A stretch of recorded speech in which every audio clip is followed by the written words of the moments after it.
Olá, muito prazer, eu sou a Ermelinda Miranda Nóbrega. Para mim é um prazer e um privilégio poder estar aqui com as irmãs, meditando nessa rica e abundante palavra do nosso Senhor Jesus Cristo, através dos Salmos, um cântico do rei Salomão. Então já te convido a pegar a sua Bíblia e abrir neste capítulo 127, que diz o seguinte: Se o Senhor não edificar a casa, em vão trabalha quem edifica. Se o Senhor não guarda a cidade, em vão vigia a sentinela. Inútil vos será levantar de madrugada e repousar tarde, comer o pão que penosamente granjeaste. Aos seus amados ele dá enquanto dormem. A herança do Senhor são os filhos, o fruto do teu ventre, seu galardão.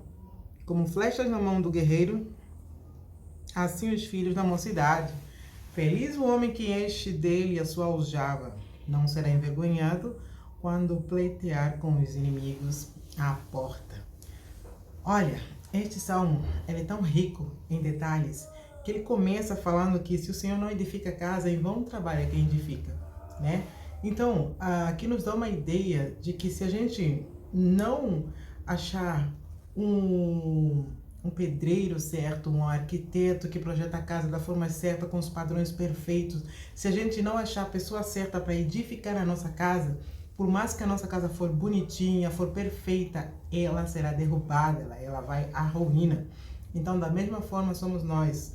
Se nós não colocarmos Jesus em primeiro lugar, se Ele não estiver nos edificando, em vão será a nossa vida, em vão será a nossa família, em vão será a nossa casa, em vão será o nosso ministério. Isso por quê? Porque Jesus é o arquiteto de tudo. Ele é o Criador que fez todas as coisas, tanto no céu e na terra, principalmente. Ele fez a mim e fez a você. Então ele precisa ser o construtor, o arquiteto da sua vida, da sua família. E não só isso, também, se a gente não levá-lo ao nosso trabalho, inútil nos será levantar cedo, pegar o ônibus, pegar o trem, ou mesmo dirigindo o nosso carro e voltar tão tarde, cansado, e tentar desfrutar do pouco dinheiro que a gente ganha, né? Inútil nos será. Por quê? Porque se Jesus não for, se nós não dermos as primícias do nosso trabalho, se nós não dermos a Ele as primícias do rendimento do nosso trabalho, o que vai acontecer? Será como que se a gente tivesse ganhado o nosso dinheiro e colocado em bolsos rotos.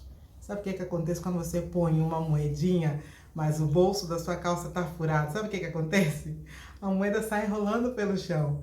E o engraçado é quando você não dá conta, né? Quando você não vê que o dinheiro caiu. Então essa é a ideia. Se a gente não colocar Jesus como prioridade no nosso trabalho, nós não teremos recompensa dele. Mas aos seus amados, aqueles que são filhos de Deus, o Senhor dá enquanto eles dormem. Deus tem cuidado de nós em cada detalhe, tanto em nossas casas, nossos filhos, nossos parentes, como no trabalho das nossas mãos. Então nós precisamos entender que Deus é fundamental. Deus é tudo que nós temos. E não só isso, não só a nossa casa, não só o nosso trabalho, mas também tem outra bênção para nós. Tem outra bênção para aqueles que confiam no Senhor. Porque o Senhor dá a eles filhos. Aqui diz que filhos são heranças do Senhor. Nós, os pais terrenos, nos damos heranças aos nossos filhos. Dinheiros, bens materiais, título de propriedade, bens capital, sei lá, na bolsa de valor, alguma... Alguns pais fazem isso, né? Alguns investimentos, tesouro direito, por aí vai, né? Mas aqui, Deus nos dá filhos. Filhos. Isso por quê? Porque Ele também, o próprio Deus, é a nossa porção, é a nossa herança, é o nosso galardão. O próprio Deus é o nosso maior presente. E não só o presente celestial que nós teremos, mas Ele aqui na terra nos abençoa com filhos. Então, bendita és tu. Que Deus abençoe você com mais filhos, os teus filhos físicos, os teus filhos espirituais. Gere filhos espirituais, discipule, incentive outras jovens, outras adolescentes que estão vindo, incentiva elas. Tu que é mulher mais experiente, anda com essas jovens recém-casadas, com esses adolescentes, para que elas sejam suas filhas, filhas espirituais. Então essa ideia que o Senhor nos dá como herança, né? E eles são comparados como flecha. A gente vê os soldados, os arqueiros, né? Que eles nunca vão para uma guerra apenas com uma ou duas flechas. Eles sempre têm a sua aljava cheia de flechas, porque isso dá a sensação de que ele é um guerreiro pronto, um guerreiro preparado, um guerreiro aprovado, que está pronto para a batalha. E Deus vai falando também aqui no versículo 4, assim como flechas na mão do guerreiro são os filhos. Então, se tu tem muitos filhos, no meu caso eu tenho 4, não é motivo da gente se sentir deprimida, ficar triste porque temos tantos filhos. Não. Lembre-se que os filhos são herança do Senhor. E aquele que tem bastante filhos, como diz aqui no versículo 5, quando vier o adversário, ele não será envergonhado. Aqui dá uma ideia literal como adversário, né? Um homem que vem a tentar brigar contigo, né? Mas nós podemos colocar isso na questão espiritual. Quem é o nosso adversário? O diabo. Mas nós, quando temos filhos que foram preparados, né, para andarem no caminho do Senhor, como o provérbio nos orienta a instruirmos nossos filhos enquanto é cedo, para que quando eles envelheçam não se desviem do caminho do Senhor. Então, se esses filhos foram prontos, preparados, quando vir o inimigo, nosso verdadeiro adversário, que é o diabo, nos tentar, esses nossos filhos se tornarão nossos intercessores. Eles pelejarão conosco. As nossas filhas lutarão conosco as mesmas batalhas. Então, o Senhor nos abençoe, edificando a nossa casa, nossa família, colocando nossos esposos no caminho correto, colocando a nós mesmos como mulheres fortes e guerreiras que temente a Deus.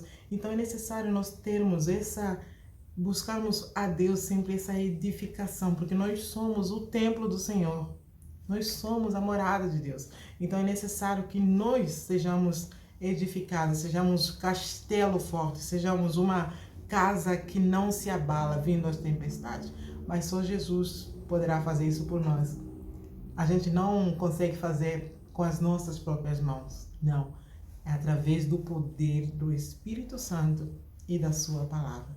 Então, que o Senhor te abençoe, que fortaleça a sua casa, que edifique a sua casa, que levante os muros, onde estiver em ruína, onde estiver caindo, onde estiver quebrando, que o Senhor restaure por completo, que o Senhor também abençoe o fruto do seu trabalho, para que tudo que você fizer prospere e que tu seja também generosa e abençoe outras pessoas com aquilo que o Senhor te tem abençoado.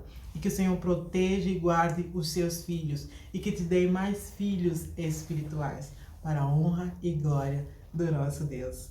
Que Deus possa te abençoar e te dê um dia muito, muito abençoado. Em nome de Jesus. Amém.